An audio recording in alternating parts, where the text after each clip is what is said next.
వాత్సల్యత మాపై చూపితివి అనే పాటల సీట్లో నుంచి మొదటి పాట పాడుకుందాం.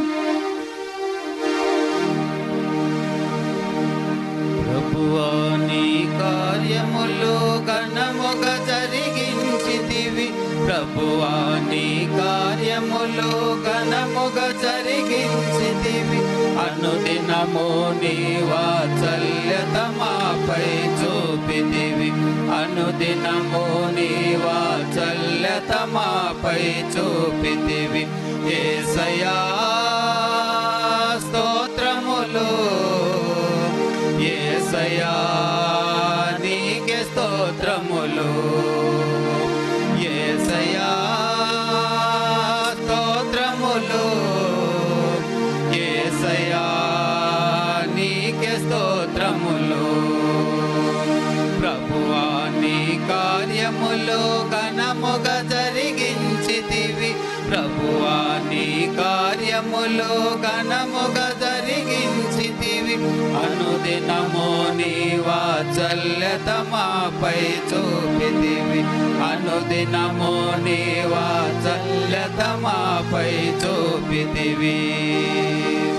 శ్రేష్టముగా నీ కర్పించుటకు నీ కృప మాకు దయచేశావు, ఏక మనసును దీన మనసును మాకు దయచేశావు. శ్రేష్టముగా నీ కర్పించుటకు నీ కృప మాకు దయచేశావు, ఏక మనసును దీన మనసును మాకు దయచేశావు. సంగముగా నిన్ను గణపరచుటకు, సంగముగా నిన్ను గణపరచుటకు నీ కృప మాకు దయచేశావు, నీ కృప మాకు దయచేశావు.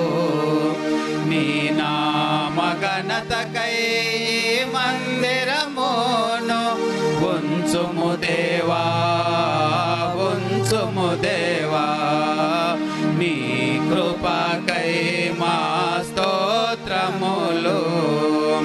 ప్రభువా నీ కార్యములు ఘనముగా జరిగించితివి, ప్రభువా నీ కార్యములు ఘనముగా జరిగించితివి, అనుదినము నీ వాత్సల్యత మాపై చూపితివి, అనుదినము నీ వాత్సల్యత మాపై చూపితివి.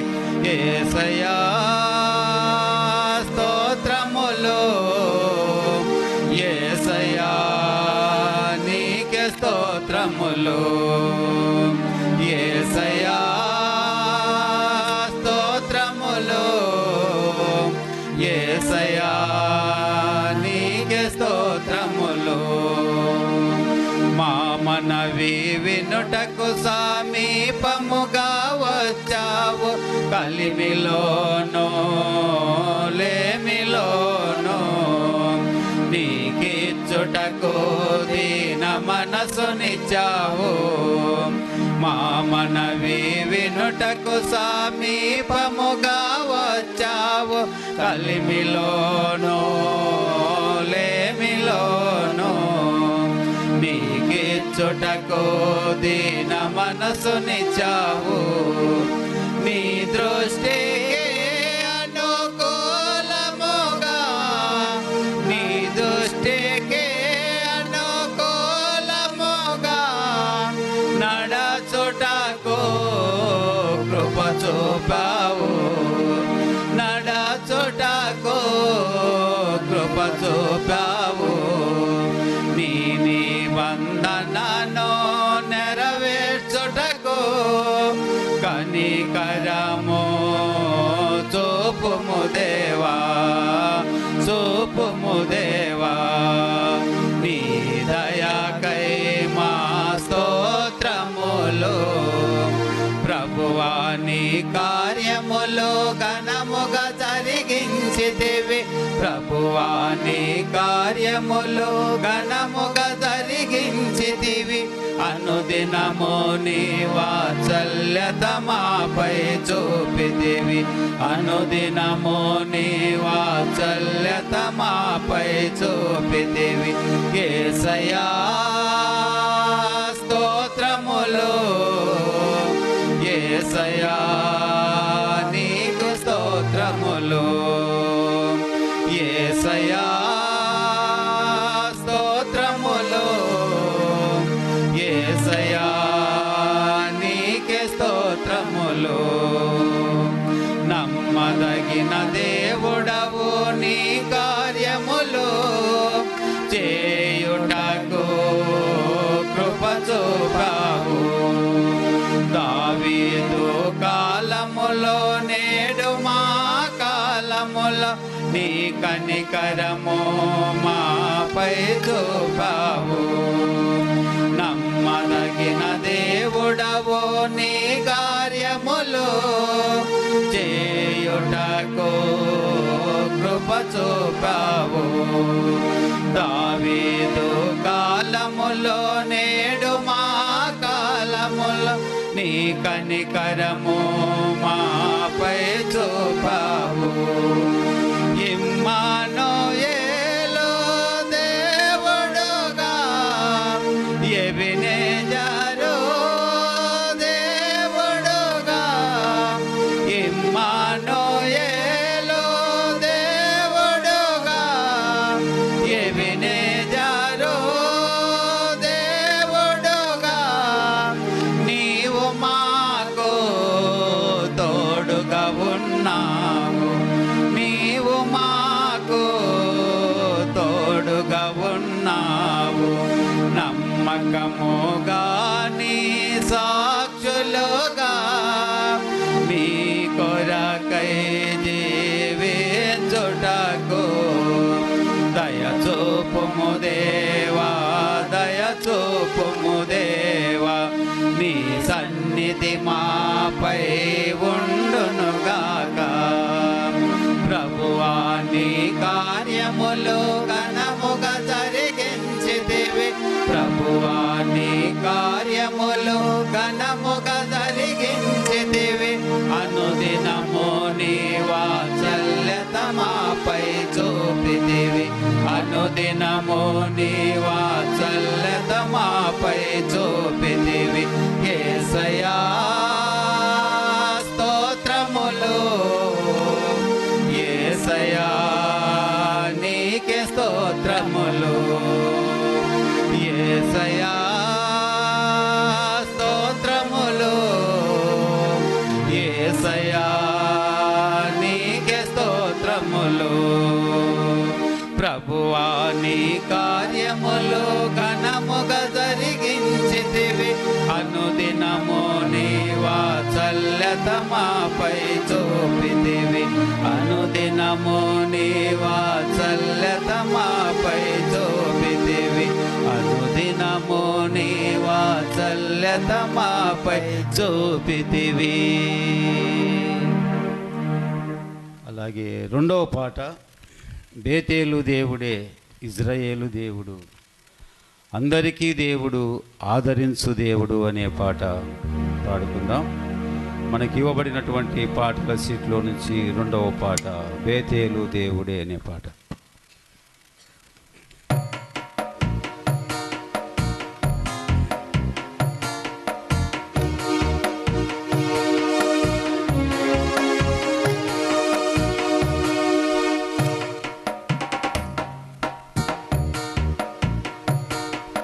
బేతేలు దేవుడే ఇశ్రాయేలు దేవుడు బేతేలు దేవుడే ఇశ్రాయేలు దేవుడు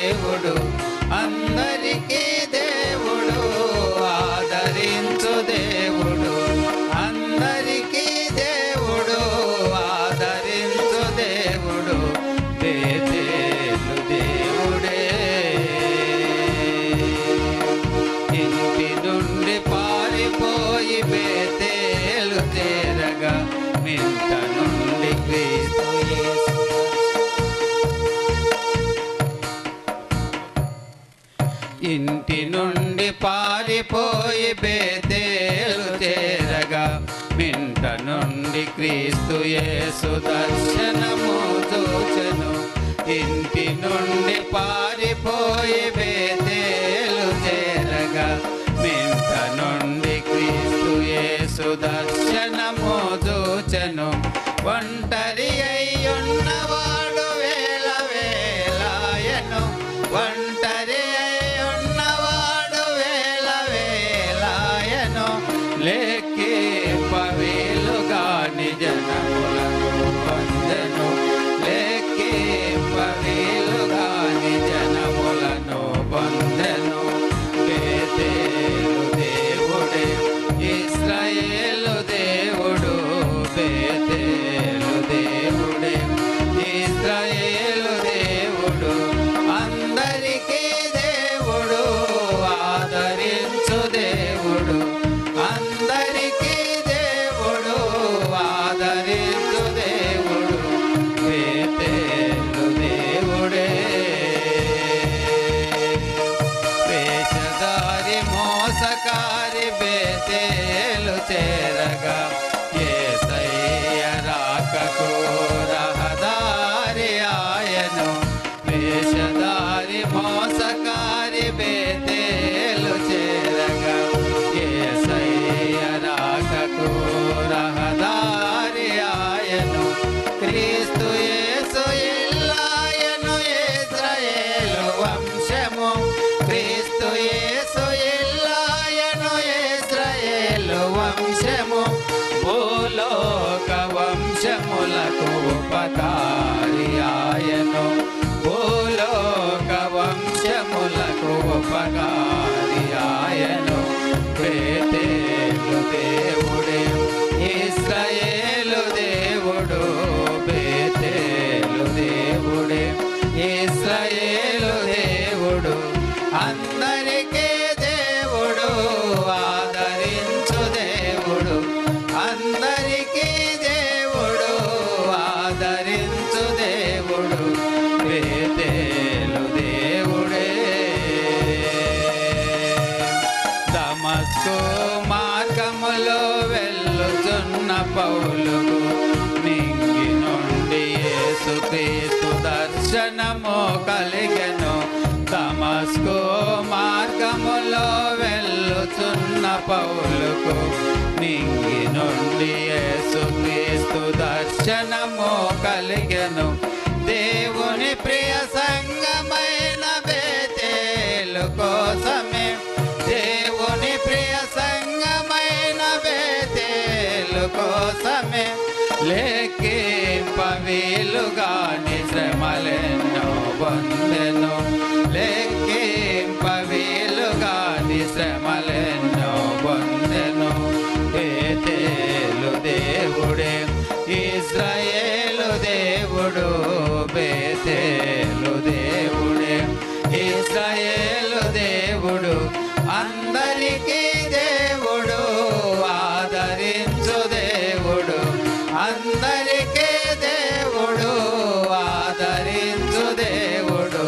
బేతేలు దేవుడే. బేతేలను దేవుని దివ్యమైన సంగము నలుదిక్కుల వైపుకు విస్తరించిపోయెను.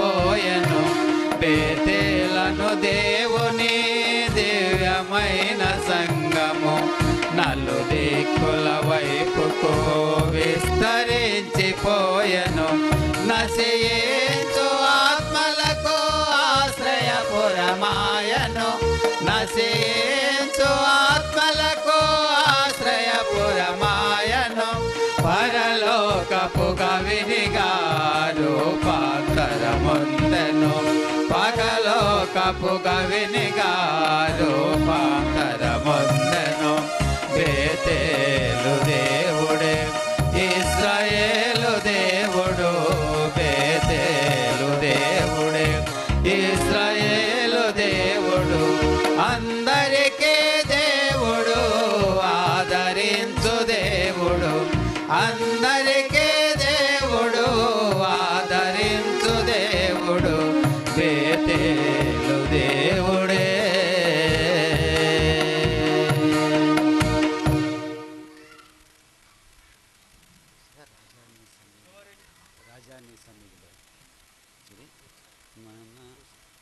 పాడుతున్నాం.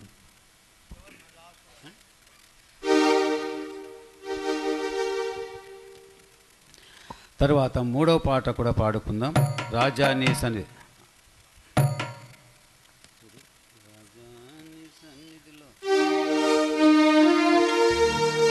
పాటల సీట్లో నుంచి మూడవ పాట. రాజా నీ సన్నిధిలోనే ఉంటానయ్యా, మనసారా ఆరాధిస్తూ బ్రతికేస్తానయ్యా. రాజా నీ సన్నిధిలోనే ఉంటానయ్యా, మనసారా ఆరాధిస్తూ బ్రతికేస్తానయ్యా. నేనుండాలేనయ్యా, నే బ్రతుకాలేనయ్యా, నేనుండాలేనయ్యా, నే బ్రతుకాలేనయ్యా. నీవే లేకుండా నేనుండాలేనయ్యా, నీ తోడే లేకుండా నేనుండాలేనయ్యా. నీవే లేకుండా నేనుండాలేనయ్యా, నీ తోడే లేకుండా నేనుండాలేనయ్యా. రాజా నీ సన్నిధిలోనే ఉంటానయ్యా, మనసారా ఆరాధిస్తూ బ్రతికేస్తానయ్యా.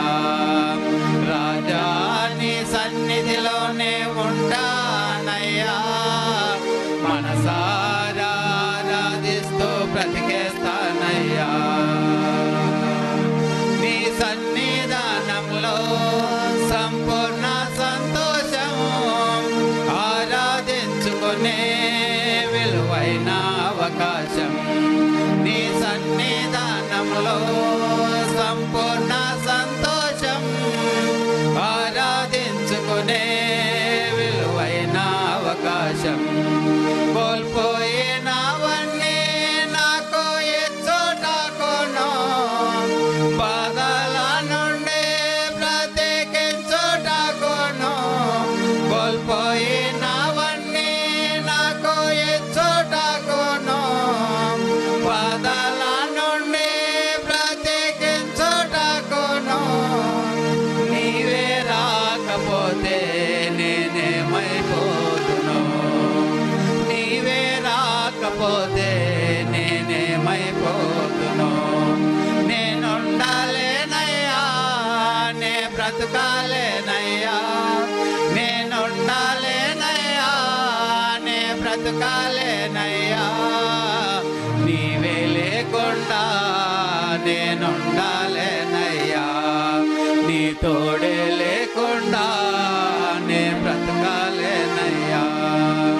నీవే లేకుండా నేనుండాలేనయ్యా, నీ తోడే లేకుండా నేనుండాలేనయ్యా.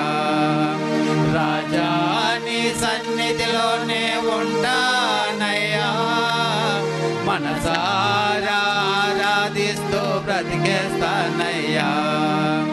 రాజా నీ సన్నిధిలోనే ఉంటానయ్యా, మనసారా ఆరాధిస్తూ బ్రతికేస్తానయ్యా. ఒంటరి పోరు నన్ను విసిగించిన మనుషులెల్లారూ నన్ను తప్పు పట్టిన, ఒంటరి పోరు నన్ను విసిగించిన మనుషులెల్లారూ నన్ను తప్పు పట్టిన. ఒంటరి వాడే 1000 మంది అన్నావు, నేనున్నానులే భయపడకు అన్నావు. ఒంటరి వాడే 1000 మంది అన్నావు, నేనున్నానులే భయపడకు అన్నావు. నేనంటే నీకు ఇంత ప్రేమ ఏంటయ్యా, నేనంటే నీకు ఇంత ప్రేమ ఏంటయ్యా. నేనుండాలేనయ్యా, నే బ్రతుకాలేనయ్యా, నేనుండాలేనయ్యా, నే బ్రతుకాలేనయ్యా. నీ నేనుండాలేనయ్యా, నీ తోడే లేకుండా నేనుండాలేనయ్యా, నీవే లేకుండా నేనుండాలేనయ్యా, నీ తోడే లేకుండా నేనుండాలేనయ్యా. రాజా నీ సన్నిధిలోనే ఉంటానయ్యా, మనసారా ఆరాధిస్తూ బ్రతికేస్తానయ్యా. రాజా నీ సన్నిధిలోనే ఉంటానయ్యా, మనసారా ఆరాధిస్తూ బ్రతికేస్తానయ్యా. ఊపిరాగే వరకు నీతోనే జీవిస్తా, ఏ దారిలో నడిపినా నీ వెంటే నడిచొస్తా. ఊపిరాగే వరకు నీతోనే జీవిస్తా, ఏ దారిలో నడిపినా నీ వెంటే నడిచొస్తా. విశ్వానికి కర్త నీవే నా గమ్యం, నీ బాటలో నడుచోట నాకెంతో ఇష్టము. విశ్వానికి కర్త నీవే నా గమ్యం, నీ బాటలో నడుచోట నాకెంతో ఇష్టము. నిన్ను మించిన దేవుడే లేడయ్యా, నిన్ను మించిన దేవుడే లేడయ్యా. నేనుండాలేనయ్యా, నే బ్రతకాలేనయ్యా, నేనుండాలేనయ్యా, నే బ్రతకాలేనయ్యా, నీవే లేకుండా నేనుండాలేనయ్యా, నీ తోడే లేకుండా నేనుండాలేనయ్యా, నీవే లేకుండా నేనుండాలేనయ్యా, నీ తోడే లేకుండా నేనుండాలేనయ్యా. రాజా నీ సన్నిధిలోనే ఉంటానయ్యా, మనసారా ఆరాధిస్తూ బ్రతికేస్తానయ్యా. రాజా నీ సన్నిధిలోనే ఉంటానయ్యా, మనసారా ఆరాధిస్తూ బ్రతికేస్తానయ్యా, మనసారా ఆరాధిస్తూ బ్రతికేస్తానయ్యా.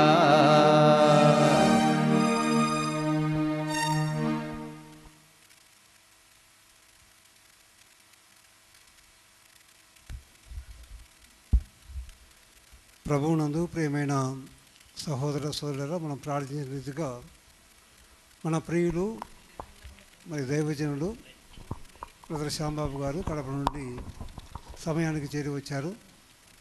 ఈ సమయంలో వాక్యం అందిస్తారు. ముందుగా సహోదరుడు జనార్దన్ రెడ్డి ప్రార్థన చేస్తాడు.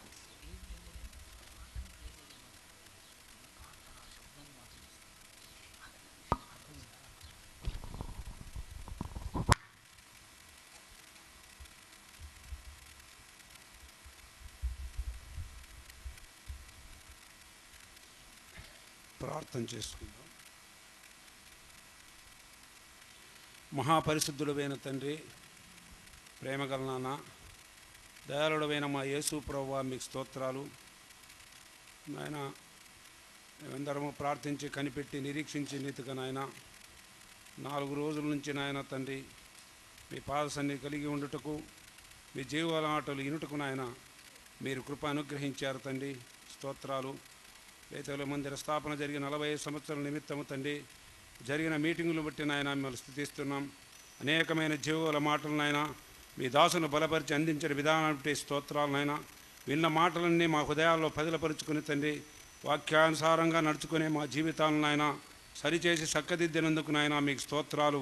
ఈ సమయంలో మరొకసారి ఈ మధ్యాహ్న కాల సమయం ముందు తండ్రి మీ దాసుడు మీ పక్షం నిలబడుచుండగా తండ్రి ఇంకా మా జీవితాల్లో ఏమైనా సరిచేసుకోవలసిన మాటలను తండ్రి మీ దాసును నోట ఉంచి పలికించి మీ నామానికి మహిమకరంగా ఈ కూటికను జరిగించి మీరే మహిమ పొందమని మా ప్రభు మా ప్రాణ రక్షకుడైన యేసుక్రీస్తు ప్రభువుల వారి దివ్యనామమున స్తుతించి ప్రార్థన చేసి బతిమిలాడి అడుగుచున్నాం తండ్రి. ఆమేన్.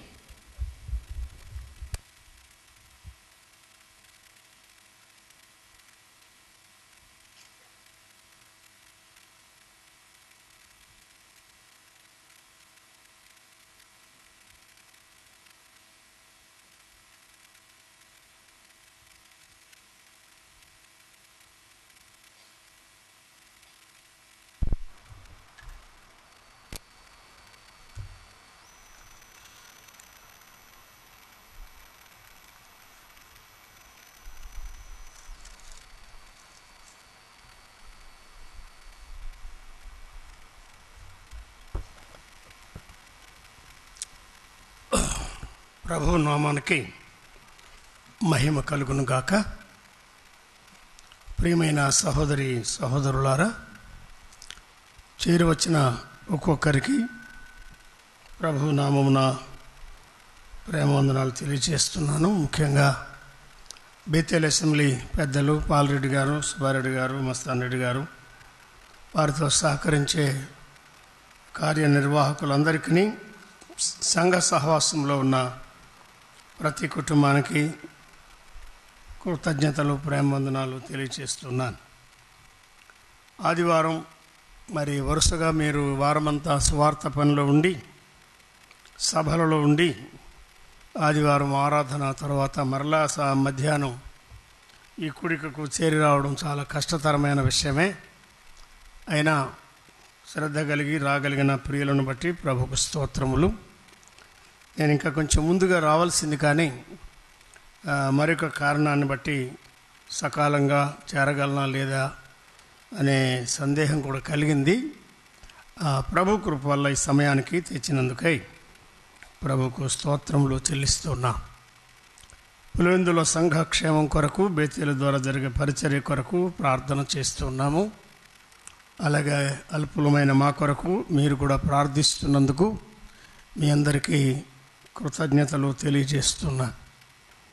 అనుభవం కలిగిన దేవుని దాసులు అనేక మంది జాన్ కురియన్ గారితో కలిసి ఈ 4 దినాలు వాడబడ్డారని నమ్ముతున్నాను. ఎవరెవరు ఏం అందించారో కూడా నేను తెలుసుకోలేదు. వారు అందించిన విషయాలే ఒకవేళ మరలా ప్రభు మీకు అందిస్తే అది ప్రభు మనకు అవసరమని అందిస్తున్నాడని మాత్రమే మీరు స్వీకరించాలని మనవి చేస్తున్నాను. సహోదరుల మధ్య వాడబడిన సహోదరులు ఆయన దాసురండర్ని బట్టి కూడా ప్రభుకు స్తోత్రములు చెల్లిస్తున్నా. జడ్మేడపాడు ప్రాంతమంతట్లో ఉన్న సంఘాలన్నీ కలిసి ఏటేటా ఒక సభ జరిగిస్తూ ఉంటారు. అది ఫిబ్రవరి చివరి వారం కనుక ఈ సభలలో నేను కూడా ఉండాలని పాలరెడ్డి గారు మీ అందరి తరఫున నన్ను ఆహ్వానించారు. కానీ అప్పుడే నేను తెలియజేశాను, ఫిబ్రవరి చివరి వారం నేను వేరే చోట మీటింగ్స్కు కమిట్ అయి ఉన్నాను, అంచేత రాలేను. ఒకవేళ ఉంటే ఒకరోజు సహవాసానికి వస్తానని తెలియజేశాను. మరి వారు మా దగ్గర 3 దినాలు సభలు జరిగినప్పుడు 3 దినాలు కూడా ఏ రోజుకు ఆ రోజు వచ్చి మరలా పులివెందులకు తిరిగి వచ్చి మరలా ప్రయాణం చేసి అలాగే 3 దినాలు సభలలో కూడా ఉండి మాకెంతో సంతోషాన్ని కలిగించారు. తన దాసునికి కలిగిన బలహీనతలో ప్రభు ఇంకా కృపను చూపించాలని మనం ప్రార్థన చేయబద్ధులమై ఉన్నాము. దైవ గ్రంథంలో నుండి ఈ ఉదయకాలం కొద్ది నిమిషాలు క్రొత్త నిబంధనలో భక్తుడైన పౌలు తిమోతికి వ్రాసిన మొదటి పత్రికలో నుండి చివరి అధ్యాయం, దాదాపు చివరి పేరాల్లోనే 11వ వచనం, 12వ వచనం, 13వ వచనం కూడా చదువుకుందాం. 14 వరకు చదివితే మంచిదే. దైవజనుడా, నీవైతే వీటిని విసర్జించి నీతిని, భక్తిని, విశ్వాసమును, ప్రేమను, ఓర్పును, సాత్వికమును సంపాదించుకొనుటకు ప్రయాసపడము. విశ్వాస సంబంధమైన మంచి పోరాడము. నిత్య జీవమును చేపట్టము. దాని పొందుటకు నీవు పిలువబడి అనేక సాక్షుల ఎదుట మంచి ఒప్పుకోలు ఒప్పుకొంటివి. సమస్తమునకు జీవాధారకుడైన దేవుని ఎదుటను పొంతి పిలాతు వద్ద ధైర్యముగా ఒప్పుకొని సాక్ష్యమిచ్చిన క్రీస్తు యేసు ఎదుటను మన ప్రభువైన యేసు క్రీస్తు ప్రత్యక్షమగు వరకు నీవు నిష్కళంకముగాను అనింద్యముగాను ఈ ఆజ్ఞను గైకొనవలనని నీకు ఆజ్ఞాపించుచున్నాను. చదువుబడిన ఈ కొద్ది వచనాల లేఖన భాగాన్ని చేరువచ్చిన మన ఒక్కొక్కరి ఆత్మల క్షేమార్థమై ప్రభువే తన ఆత్మ ద్వారా దీవించి మనకు అందించునుగాక. ప్రభునందున్న ప్రియమైన సహోదరి సహోదరులారా, దేవుని దాసులు ఆయా అంశాలు వాటికి సంబంధించిన వర్తమానాలు అందించి ఉంటారు. ఇది ఒకే కూడిక కనుక నేను వేరే ఏదైనా ఒక అంశాన్ని అందించాలని ప్రయత్నం చేయడం లేదు. కానీ నాకు వచ్చిన మెసేజెస్లో ఒక మెసేజ్లో మ్యాన్ ఆఫ్ గాడ్ అనేది మేము వెనగోరుతున్నాము అనే మాట నాకు కనబడింది. ఇందువల్ల నేను వచ్చే ముందుగా మ్యాన్ ఆఫ్ గాడ్ అనే మాట, దైవజనుడు అనే మాట తిమోతి పత్రికలో 6వ అధ్యాయంలో 11వ వచనములో భక్తుడైన పౌలు తిమోతిని ఉద్దేశించి ఆయన్ని సంబోధిస్తూ దైవజనుడా అన్నాడు. ప్రభువైన యేసుక్రీస్తు ప్రత్యక్షమగు వరకు నీవు ఈ ఆజ్ఞను గైకొనవలనని నీకు ఆజ్ఞాపించుచున్నాను అన్నాడు. దీన్ని ఏమంటారంటే ఆజ్ఞాపూర్వకముగా వ్రాయబడిన పత్రిక అంటారు. ఆజ్ఞాపూర్వకంగా అంటే తప్పనిసరిగా నీవు చేసి తీరాలి, గైకొని తీరాలి. నేను రాస్తున్న విషయాలు ఎఫెసు సంఘానికి నీవు అందించాలి. ఈ ఆజ్ఞ నీకు అప్పగిస్తున్నాను అని ఆయన చెప్పాడు. ఒక సలహా నీకు ఇస్తున్నాను అని చెప్పడం లేదు, ఇలా చేస్తే బాగుంటుంది అని చెప్పడం లేదు, చేయగలవో లేదో చూసుకో అనే ఆప్షన్ కూడా ఆయనకి ఇవ్వడం లేదు. ఏం చెప్పాడు ఆయన?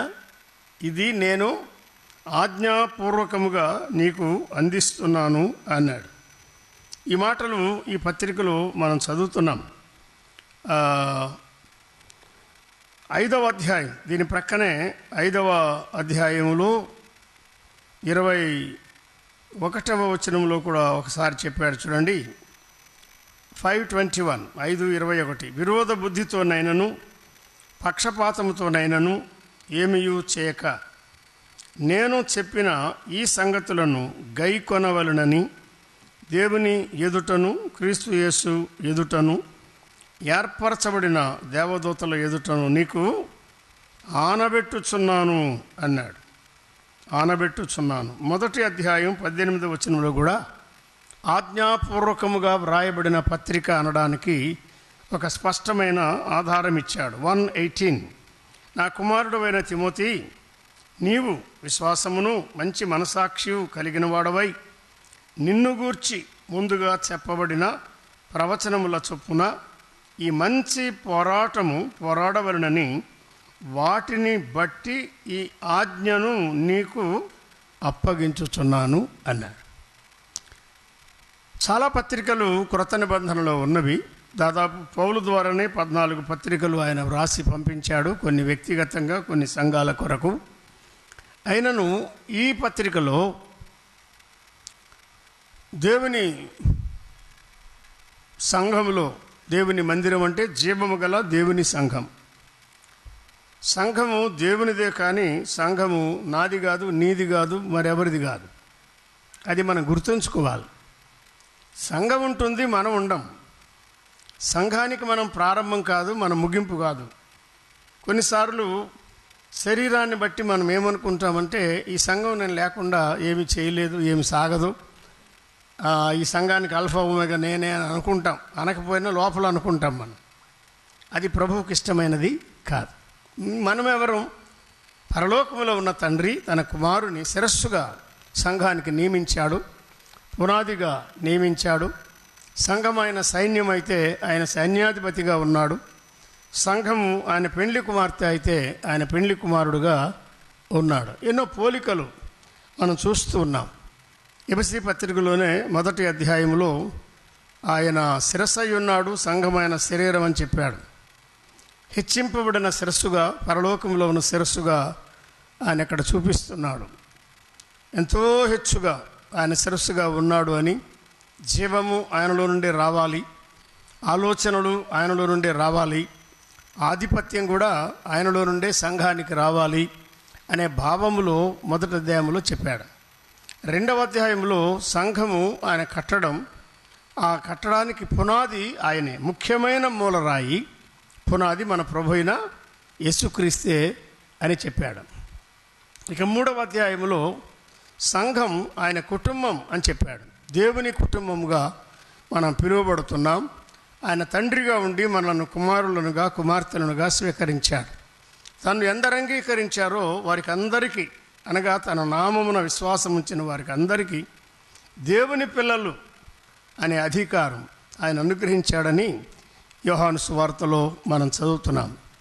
ఈ మొదటి 3 అధ్యాయాలు సిద్ధాంత సంబంధమైన భాగం ఎఫ్సి పత్రికలో, రెండవ భాగం ప్రయోగాత్మకమైన భాగం అంటారు, అభ్యాస సంబంధమైన భాగం, ప్రాక్టికల్ సెక్షన్. దానిలో 4వ అధ్యాయం మళ్ళా సంఘము ఆయన శరీరం అని చెప్తున్నాడు. అయితే ఇప్పుడు 4వ అధ్యాయంలో శరీరములో అవయవాలుగా ఉండగా వేరువేరు అవయవాలన్నీ ఒకదానితో ఒకటి చక్కగా అతుకబడి అమర్చబడి అభివృద్ధి పొందాలి.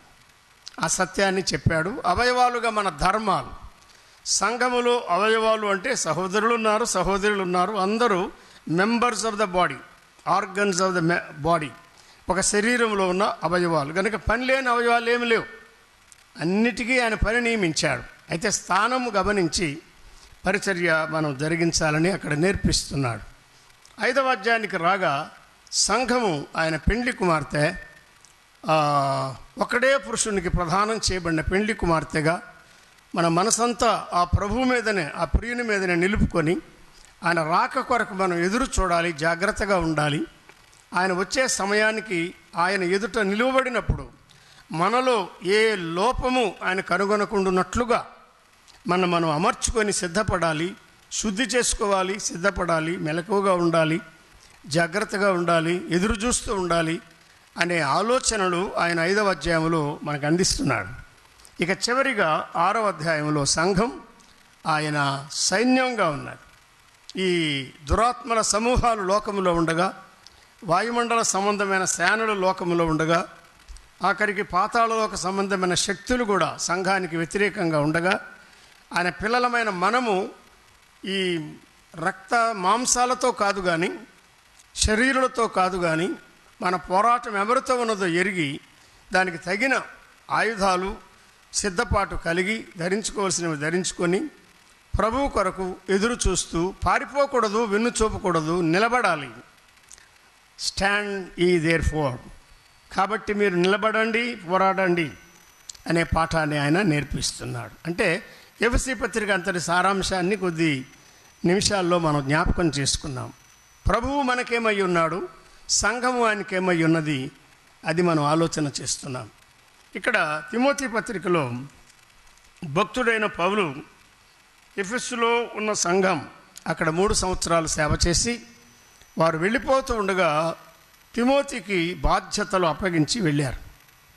మేము మాసిదోనియాకు వెళ్ళుచుండగా నీవు ఎఫెసులో నిలిచి ఉండాలి అని అప్పుడు చెప్పినట్టే ఇప్పుడు కూడా నీవు నిలిచి ఉండాలి. అబాయిడ్ ఇన్ ఎఫెసస్, సంఘాన్ని విడిచిపెట్టకు. కష్టాలున్నా, ఇబ్బందులున్నా, సమస్యలున్నా, భిన్నమైన బోధలు చేసేవారున్నా, ఎదిరించేవారున్నా, పరిస్థితులు ఎలా ఉన్నా నీవు సంఘములోనే ఉండి పని చేయాలి, అధైర్యపడవద్దు అని మొదటి పత్రిక, 2వ పత్రిక 10 అధ్యాయాల వర్తమానాన్ని ప్రభు తిమోతికి పంపించాడు ఆత్మ ద్వారా. అలా వ్రాస్తూ చివరి అధ్యాయానికి వచ్చినప్పుడు ఓ తిమోతి అని 20 వచనంలో అన్నాడు. కానీ ఓ తిమోతి అని ఎలా సంబోధిస్తున్నాడో 11వ వచనంలో దైవజనుడా అన్నాడు. ఎంత చక్కని పిలుపు అది చూడండి. వాడేముందులే కుర్రకొంక, వాడు కోన్కిస్క, వాడికి ఏం అనుభవం లేదు, పిల్లకాయలే, తెలియని వాళ్ళే, పశువుడులే అని చులకనగా మాట్లాడడం లేదు దైవజనుడైన పౌలు. పౌలును గురించి దైవజనుడు అని తేటగా వ్రాయబడినట్టుగా లేదు, కానీ ఆయన దైవజనుడే. దైవజనుడిగా ఉండి తిమోతిని దైవజనుడిగా గుర్తించాడు. తిమోతిని దైవజనుడిగా పిలవడానికి ఆయన ఏమాత్రం సంకోచించలేదు. ఓ యవనుడా అని పిలవడం లేదు. నా కుమారుడు అన్నాడు, నిజమే, నిజమైన కుమారుడు, నమ్మకమైన కుమారుడు, ప్రియమైన కుమారుడు అన్నాడు, వాస్తవమే. కానీ దైవజనుడా అని కూడా పిలుస్తున్నాడు ఆయన. అంటే అర్థం ఏమిటంటే తిమోతి దైవజనుని లక్షణాలు కలిగినవాడు. ఆయన జీవితంలో దైవజనుని లక్షణాలు స్పష్టంగా ఆయన చూపించాడు. గనుక ఆయన పెద్దవాడైనా ఆయన చిన్నవాడైనా దైవజనుడా అని గుర్తించి పిలుస్తున్నాడు. దైవజనుడా నీవైతే అన్నాడు. బైబిల్లో చాలా చిన్న మాటలే చాలా లోతైన భావాలు కలిగినవిగా ఉంటాయి. ఇక్కడ ఏమంటున్నాడు? నీవైతే అంటున్నాడు. అంటే అర్థం ఏమిటి? ఎవరు ఎలా ఉన్నా ఆ సంగతి కాదు మనకు కావాల్సింది. నీవైతే, నీ మట్టుకు నీవు నీ జీవితంలో ఏ విషయంలో జాగ్రత్తలు తీసుకోవాలో అవి నువ్వు పాటించాలి అని ఆయన చెప్తున్నాడు. నీవైతే అని కీర్తన గ్రంథంలో నేనైతే అని కొన్ని మాటలు ఉంటాయి. అర్థం ఏంటంటే వేరే వారికి భిన్నంగా నేనైతే నేను ఇలా ఉంటాను, ఇలా ఉండగోరుతున్నాను అని భావం చెప్పాడు. ఇక్కడ నీవైతే అని రాస్తున్నాడు ఆయన. తిమోతి పత్రికల్లో అలాగే తీతు పత్రికలో కూడా వ్యక్తిగతంగా తిమోతిని ఉద్దేశించి తీతును ఉద్దేశించి పౌలు ఆత్మీయమైన సలహాలు వారికి అందిస్తున్నాడు. నీవైతే ఏం చేయాలన్నాడు? ఆ పైన 10 వచనాల్లో చెప్పిన వాటిని నీవు విసర్జించాలి అన్నాడు. మీ గ్రంథాల్లో చూస్తే మీకు తేటగా ఉంటుంది. వీటిని విసర్జించాలి అని చెప్తున్నాడు ఆయన. వీటిని విసర్జించి అనే చోట ఒక అంకె వేశాడు. వాటిని విడిచి నీవు పారిపోవాలి అని రాస్తున్నాడు. విన్నారా? ఇంగ్లీష్లో ఫ్లీ అని ఉంటుంది. నువ్వు పారిపోవాలి. వేటిని విడిచి పారిపోవాలి చెప్పాడు అక్కడ. తర్కములను గూర్చి, వాగ్వాదములను గూర్చి వ్యర్థముగా ప్రయాసపడేవారు ఉంటారు. తర్కములు వాగ్వాదములు. రెండవ పత్రికలు కూడా చెప్తున్నాడు, వినువారిని చెరుపుటకు తప్ప దేనికి పనికిరాని మాటలను గురించి నీ వాదములు పెట్టుకుని వద్దు, వీటన్నిటికీ నీవు దూరంగా ఉండు అన్నాడు. ఓ మ్యాన్ ఆఫ్ గాడ్, నీవు దైవజనుడు, వాటికి దూరంగా ఉండు అని ఆయన చెప్తున్నాడు. దైవజనుడు వాదాలకు ఇష్టపడేవాడు కాదు. వ్యర్థమైన వాదాలు, సంగతిని తెలుసుకోవడానికి ప్రయత్నం చేయడం మంచిదే, కానీ తర్కములు, వాగ్వాదములు, వినువారిని చెరుపుటకు తప్ప మరి దేనికి పనికిరాని మాటలు, ముచ్చటలు, ఇవి దైవజను లక్షణాలు కాదు. దైవజనుడు అంటే దైవ భక్తి గలవాడు అని అర్థం. ముఖ్యంగా దైవభక్తి గలవారు భక్తిహీనతకు సంబంధించిన లక్షణాలు లేకుండా జాగ్రత్తగా ఉంటారు. మన సహవాసంలో, మన సంఘాల్లో కొంతమంది ఎంత అలవాటు చేసుకుంటారంటే ఆరాధనకు వచ్చి ఆరాధనలో కూర్చుని కూడా రొట్టె విరిచే కూడికలో ఉండి ప్రారంభించక ముందు మాట్లాడుకుంటే పర్వాలేదు, అయిపోయిన తర్వాత మాట్లాడుకుంటే పర్వాలేదు. కానీ మనం ఏదో ఇంట్లో ఉన్నాం, వీధిలో ఉన్నాం, బజారులో ఉన్నాం అన్నట్టుగా రొట్టె విరిచే కూడిక జరుగుతూ ఉండగానే పక్కన ఒకరినొకరు డిస్టర్బ్ చేసుకుని మాట్లాడే అలవాటు నేర్చుకుంటున్నారు కొంతమంది. అది క్రమశిక్షణతో కూడినటువంటి భక్తి కాదు, ప్రభువుకి ఇష్టమైనది కానే కాదు. ఎక్కడ ఉన్నాం మనం? అదేమన్నా మనం పార్కులో కూర్చున్నట్ట, లేకపోతే ఎక్స్కర్షన్కి వెళ్ళినట్ట, క్యాంపులో ఉన్నట్ట, దేవుని సన్నిధికి మరి మనం ఉన్నటువంటి పరిస్థితికి సంబంధమేమి లేదా? మన ఆలోచన చేయాలి. మనం ప్రక్కవారిని డిస్టర్బ్ చేయకూడదు, వారు మనల్ని డిస్టర్బ్ చేయకూడదు. మన ధ్యానం అంతా ప్రభు మీద ఉండాలి. సంఘములో సహోదరులు ఎలా నడిపిస్తున్నారో వారితో ఏకీభవించి మనం ముందుకు సాగాలి తప్ప ముచ్చట్లు చెప్పుకునే సమయం కాదు, స్థలం కాదు. అది నా పరిశుద్ధతను మీరు సన్మానించలేదు, మోషే అహరోనులకు ప్రభువు చెప్పాడు. నా పరిశుద్ధతను మీరు సన్మానించలేదు, ఈ కారణాన్ని బట్టి ఇద్దరు వాగ్దాన దేశంలో అడుగు పెట్టరు అన్నాడు. సంఖ్యాకాండం 20లోనే అహరోను వెళ్ళిపోయాడు. మిర్యాము అధ్యాయం ప్రారంభంలో వెళ్ళిపోయింది, పితరులతో చేర్చబడింది. అహరోను కూడా ముగ్గురు కొండ మీదకి వెళ్ళారు. ముగ్గురుగా వెళ్ళిన వారు ఇద్దరే దిగి వచ్చారంటే అహరోను వెళ్ళిపోయాడు, పితరులతో చేర్చబడ్డాడని సమాజము గ్రహించారు అని రాశాడు. చూడండి, అదెంత ఆశ్చర్యకరమైన విషయం. అహరోను భూస్థాపనలో ఇశ్రాయేలు ప్రజలు లేరు. అహరోను అలాగు నా పితరులతో చేర్చబడ్డాడు. ఎందుకు? నా పరిశుద్ధతను మీరు సన్మానించలేదు, ప్రభు చెప్తున్నాడు. వారి యాత్ర ప్రారంభంలో ఒకసారి, యాత్ర ముగింపులో ఒకసారి, రెండు వేరువేరు దశల్లో చెప్పాడు. మెరీబా నీళ్ల దగ్గర మస్సా దినమందు నా పరిశుద్ధతను మీరు సన్మానించలేదు. ఆయన పరిశుద్ధుడు, ఆయన పరిశుద్ధతను మనం సన్మానించి భయభక్తులతో మనము ఆయన సన్నిధిలో ఉండాలి. భయభక్తులతో ఒక కూడిక ప్రారంభించి ముగించే వరకు మధ్యలో ముచ్చట్లు కబుర్లు లేకుండా జాగ్రత్త పడాలి. ఇక్కడ ఏం చెప్తున్నాడు? తర్కములు, వాగ్వాదములు ఇవి భక్తి లక్షణాలు కాదు, భక్తిహీనతకు సంబంధించినటువంటి లక్షణాలు. 2వ పత్రిక చూడండి, 2వ అధ్యాయం 14లో చెప్పాడు. ఒక సహోదరుడు చదవగలడా? 2వ పత్రిక 2వ అధ్యాయం 14. Thank you. వినువారిని చెరుపుటకే, అంటే వినువారిని చెరపడానికి తప్ప దేనికి పనికిరావు అవి. నిష్ప్రయోజనమైన వాదాలు అవి, నిష్ప్రయోజనమైనవి. మరి దేనికి నీ పనికిరాని మాటలను గుర్చి వాదము పెట్టుకొన వద్దు అని ప్రభువు ఎదుట వారికి సాక్ష్యం ఇచ్చుచు ఈ సంగతులను వారికి జ్ఞాపకము చేయమన్నాడు. మళ్ళీ 16లో ఏమన్నాడు చదవండి. అపవిత్రమైన మాటలు, వట్టి మాటలు అన్నాడు. వాదములు, వట్టి మాటలు. వట్టి మాటలకు విముఖుడవై ఉండమన్నాడు. సుముఖులుగా ఉండకూడదు, మనం విముఖులుగా ఉండాలన్నాడు. ఎందుకు? అట్టి మాటలాడువారు మరి ఎక్కువగా భక్తిహీనులు అవుతారన్నాడు. అంటే భక్తిహీనతలో వారు ఎదిగిపోతూ ఉంటారు అని చెప్తున్నాడు ఆయన. అమ్మా అయ్యా, ప్రభు పిల్లం మనం, ప్రభునందు భయభక్తులు మనం నేర్చుకుంటున్నాం. తెలియని దశలో వేరు. ప్రభువు సన్నిధి అన్నప్పుడు దానికి విలువ ఇవ్వాలి, దాన్ని మనం గౌరవించాలి. ఎవరిని బట్టి? ప్రభువు మన మధ్య ఉన్నాడు గనుక కూడిక ప్రారంభం నుండి ముగింపు వరకు ఆయన హెచ్చించే వారంగా ఉండాలి. ఆఖరికి ఆయన సన్నిధిలో మౌనంగా ఉండడం కూడా ఆయనను ఘనపరచడమే అని చెప్తున్నాడు. ఈ మాటలున్నవే కొరుకుబుండు ప్రాకినట్టు వారి మాటలు అది భక్తిహీనుల లక్షణం. అపవిత్రమైన వట్టి మాటలు, పనికిరాని మాటలు, వాదములు అని చెప్తా ఉన్నాడు.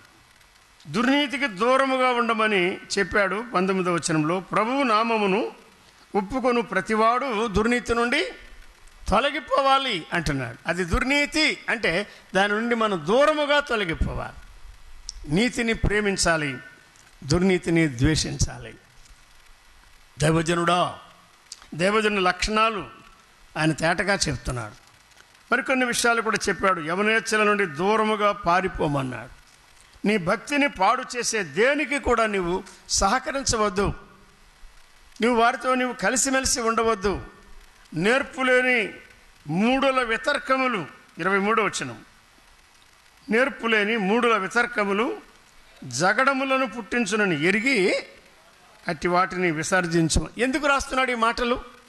విసర్జించుము, విడిచిబొమ్ము, పారిపోమ్ము, వీటికి దూరముగా ఉండుము, సుముఖుడుగా ఉండవద్దు అని ఎందుకు రాస్తున్నాడు? నీ భక్తిని నీవు కాపాడుకోవాలంటే సహోదరుడా, సహోదరి, మనమున్న స్థానిక సంఘాల్లో మన భక్తి జీవితం మనం కాపాడుకోవాలి, మన సాక్ష్యం మనం కాపాడుకోవాలి, మన పరిచర్య నమ్మకంగా మనం జరిగించాలి. దైవజనుడా, నీవైతే వీటిని విడిచి దూరంగా ఉండాలి అని చెప్తున్నాడు. వేటిని విడిచిపెట్టాలి? ఆయన చెప్పాడు, దైవ భక్తి కొంతమంది లాభసాధనగా ఎంచుకుంటున్నారు, అటువంటి వాటికి కూడా నీవు దూరముగా ఉండాలి అన్నాడు. ధనాపేక్ష 10వ వచనంలో చెప్పాడు కదా, మొదటి పత్రిక 6:10లో. ధనము తప్పు కాదు, ధనం మనందరికీ అవసరమే, కానీ ధనాపేక్ష అనేది సమస్తమైన కీడులకు మూలం అన్నాడు. కనుక మనం ఏం చేయాలి? ధనాపేక్షకు దూరంగా ఉండాలి. ప్రభు ఏదమైనా ఇస్తే ప్రభు పనికి మనం ఖర్చు పెట్టాలి. విన్నారా? సంఘం ఖర్చు పెట్టడమే కాదు, సంఘం ఉంది కదా, సంఘానికి మనం ఇస్తున్నాం కదా, సంఘం ఖర్చు పెడతారులే అని మనం చేతులు కదపకుండా ఉండడం కాదు. ప్రభు మనల్ని ప్రేరేపించిన కొద్దీ, సంఘాల్లో కొంతమంది ఉంటారు, చాలా తక్కువ మంది, అవసరమన్నా వింటారు, సహాయం చేస్తారు. ఈ అవసరమన్నా వింటారు, సహాయం చేస్తారు. అక్కడ విశ్వాసులు అక్కర ఉందంటే సహాయం చేస్తారు, ఇక్కడ మందిరాలు అవసరం ఉంటే సహాయం చేస్తారు, లేక ఆసుపత్రి పాలయ్యారంటే సహాయం చేస్తారు. ఎందుకు? ధనాపేక్ష కాదు, డబ్బు ఎక్కువ అభివృద్ధి చేసుకోవాలా, అది కాదు వారి కోరిక. మనకు ప్రవిచ్చిన దానిలో నుండి వారి అవసరాల్లో కొంత పాలు, ఫెలోషిప్, వారి అవసరాల్లో మనం పాలు పొందేవారంగా ఉండాలనే సద్భావం. భక్తి జీవితానికి భక్తిహీనతకు చాలా తేడాలు చూపిస్తున్నాడు. తిమోతి మొదటి పత్రికలో చెప్తున్నాడు, రెండవ పత్రికలో చెప్తున్నాడు, నీతిని సంపాదించుకో, భక్తిని సంపాదించుకో, ప్రేమను సంపాదించుకో, ఓర్పును సంపాదించుకో, సాత్వికాన్ని సంపాదించుకో. ఈ 6 లక్షణాలు సంపాదించుకోవడానికి ప్రయాసపడుము అన్నాడు. అంటే వాటి వెంట పరుగెత్తుము అని చెప్తున్నాడు ఒక భాష, ఒక భావములో, తర్జుమాలో. విన్నారా? Run after these things, try to get these qualities. నీ విశ్వాస జీవితంలో, నీ భక్తి జీవితంలో, విశ్వాసానికి వీటిని ఒక్కొక్క దానిని అమర్చుకో, సంపాదించుకో, వాటి వెంట పరుగెత్తు, ప్రయాసపడు, నీతిని సంపాదించుకో. నీతిమంతులుగా తీర్చబడ్డారు, అయితే నీతిని ఎక్కువగా సంపాదించుకోవడానికి ప్రయాసపడాలి. భక్తి ఉన్నది, కానీ ఇంకా భక్తిని ఎక్కువగా సంపాదించుకోమన్నాడు. విశ్వాసం ఉన్నది, ఇంకా ఎక్కువ విశ్వాసంలో అభివృద్ధి పొందమన్నాడు. ప్రేమ ఉన్నది, ఆయనను ప్రేమలో అభివృద్ధి పొందమన్నాడు. నిరీక్షణ కలిగి ఉన్నారు, ఓర్పు ఉన్నది, ఆయనను మరి ఎక్కువగా దీర్ఘశాంతం, ఓర్పు, సహనం. కష్టంగా మనం నేర్చుకోవాలి. ఆయన పాఠశాలలో మనము నేర్చుకోవాలి. అది నేను సాత్వికుడను, దీన మనసు గలవాడను అని మన ప్రియ రక్షకుడు చెప్పాడు. ఆయన కాడు ఎత్తుకొని ఆయన దగ్గర మనము నేర్చుకోవాలి. దైవజనుడా, వీటిని నీవు సంపాదించుకో అని ఆయన హెచ్చరిక చేస్తున్నాడు. విన్నారా? దైవజనుని లక్షణాలు ఎలా ఉంటాయి? లేఖనాలన్నీ తిమోతి పత్రికలోనే లేవు, 6వ అధ్యాయం 11వ వచనంలో మాత్రమే కాదు.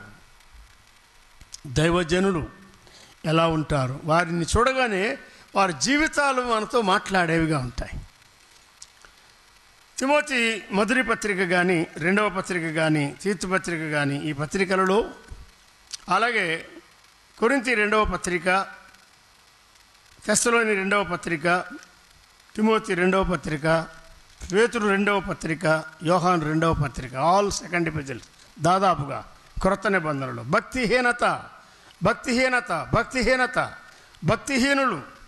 భక్తిహీనులైన బోధకులు వారి యొక్క జీవితం చెప్పాడు, వారి మాటలు చెప్పాడు, వారి పోలికలు చెప్పాడు. వాటి జోలికి మీరు వెళ్ళకండి, అవి మీలో ఉండకూడదు. భక్తిపరులుగా ప్రభు రాక కొరకై మీరు ఎదురు చూడాలి అని ఆయన చెప్తున్నాడు. ఈ మధ్యాహ్న కాలం, పాత నిబంధన కాలం నుండి ఆయన చెప్పినటువంటి దైవజనులు ఎలా ఉండేవారు మనం గుర్తు చేసుకుంటే, మీకు హోంవర్క్ అనుకోండి, మీకు అందరికీ బాగా తెలుసు, ఆయన గుర్తు చేసుకోండి. మోషేను గురించి ఏమని రాశాడు? దైవజనుడైన మోషే అని రాశాడు కదా. అంటే ఆయన జీవితం అంతా దైవజనుడు అనే మాటలో గుప్తమై ఉన్నది. దైవ సేవకులు అందరూ దైవజనులు కారు. మనం పొరపాటున మర్యాద చేయాలని అందరిని ఏమంటామంటే, ప్రసంగికులు వారిని దైవజనులు అంటారు. ప్రసంగికులుగా ఉండేవారిలో దైవజనులుగా ఉండేవారు చాలా చాలా తక్కువ. వర్తమానికులు, ప్రసంగికులు, సేవకులు అనొచ్చు, కానీ అందరినీ దైవజనులు అనడానికి, ఘాటన కట్టడానికి లేదండి. దైవజనుల లక్షణాలు లేనివారు, దైవజనుల జీవితం లేనివారు దైవజనులుగా పిలువబడడానికి అర్హులు కాదు. పౌలు దైవజనుడు అంటే సరిపోతుంది, మోషే దైవజనుడు అంటే సరిపోతుంది కదా. మోషే ఎంత సాత్వికుడుగా దేవుని ప్రజల మధ్య 40 సంవత్సరాలు వారి చేష్టలు ప్రభువు సహిస్తున్నాడు, నాయకుడుగా ఈయన కూడా సహిస్తూ వచ్చాడు. ప్రతి విషయంలో కొండకు వెళ్ళేవాడు, వారి కొరకు ప్రభు సన్నిధిలో ఆయన కనిపెట్టేవాడు. నిజమైన దైవజనుడుగా అదంతా ఎక్కడ నేర్చుకున్నాడు? ఐగుప్తు సకల విద్యల్లో ప్రవీణుడైన వాడు ప్రభువు అతనికి వచ్చిన విద్యలన్నిటి విషయంలో ఆయన్ని ఖాళీ చేశాడు. నీవు నా ప్రజలను నడిపించాలంటే, నా పని చేయాలంటే, నా పాఠశాలలో నా నేర్పు పొందాలి అని ఆయన మోషే మామ దగ్గరికి పంపించాడు, గొర్రె మేకల మందల దగ్గరికి పంపించాడు.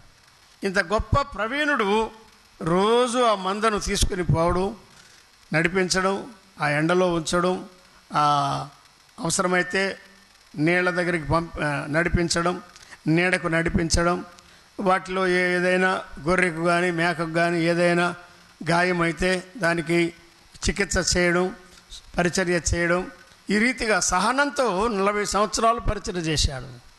తర్వాత నా మంద, దేవుని మంద, ఇశ్రాయేలు ప్రజలను నడిపించడానికి, వారితో ఉండడానికి నేను నిన్ను కోరుకున్నాను, రమ్మని పిలిచాడు. మండుచున్న పొద దగ్గర దైవజనుడుగా ఆయన ప్రభువు ద్వారా నేర్చుకోవడం ప్రారంభించాడు. అంతకుముందు ఒక రకమైన ట్రైనింగ్ ఇచ్చాడు, శిక్షణ.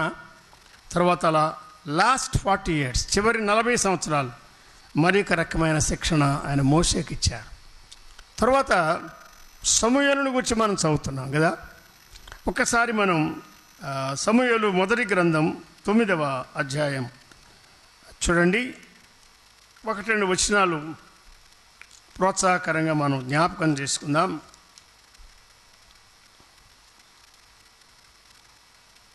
సమూయేలు మొదటి గ్రంథం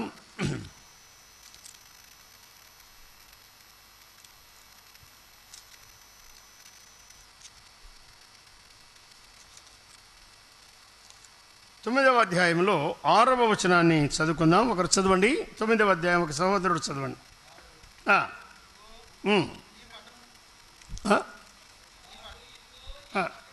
ఈ పట్టణములో దైవజనుడు ఒకడున్నాడు, అతడు బహుగనుడు. సమూయేలును గురించి చెప్తున్నారు వారు. అతడు ఏ మాట చెప్పునో ఆ మాట నెరవేరును అని చెప్తున్నాడు. ఆయనే దీర్ఘదర్శి అని పిలువబడేవాడు అని రాస్తున్నాడు. ఆయనే ప్రవక్త, ఆయనే దీర్ఘదర్శి. ప్రవక్త, దీర్ఘదర్శి అనేదానికంటే ఘనమైనటువంటి మాట ఏమంటే దైవజనుడు. Moses was a man of God కదా. మోషే దైవజనుడు, సమూయేలు దైవజనుడు, దావీదు దైవజనుడు. దావీదు ఎవరు? దేవుని సేవకుడా? ఆయన పిలువబడి ఏ ఉద్యోగం ఏ పని లేకుండా దైవజనుడుగా పిలువబడుతున్నాడా? కాదు. నెహెమ్యా గ్రంథం 12వ అధ్యాయం చూడండి, 36వ వచనం. నెహెమ్యా గ్రంథం, ఎజ్రా, నెహెమ్యా, ఎస్తేరు ఉంటాయి కదా. 12వ అధ్యాయం 36 చదవగలరా?